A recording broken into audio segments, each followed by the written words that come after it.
हे प्रभु, ये क्या हुआ? तेलंगाना सीएम रेवंत रेड्डी, ये क्या हुआ? पूरा पेट्रोल बंक पूरा बंद कर दिया।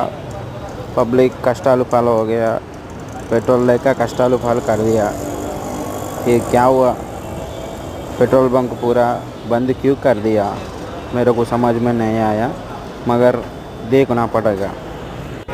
ఈరోజు పొద్దున్న నుంచి అయితే పెట్రోల్ బంకులు అయితే బంద్ అయిపోయినాయి. సో ఇప్పుడు 5 గంటల నుంచి మొత్తం పబ్లిక్ రద్దీ ప్రదేశాలలో ప్రతి పెట్రోల్ బంకులో ఇట్లానే జరుగుతుందన్నమాట.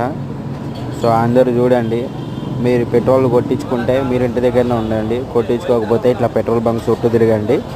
సో మీకు అనుకూలంగా ఉండే ప్లేస్లలో తిరగండి, ఎక్కువ స్ట్రెస్ కాకండి. ఓకేనా? Thank you. Welcome back to my channel. Please do like, subscribe and share to more latest updates. Please support me everyone.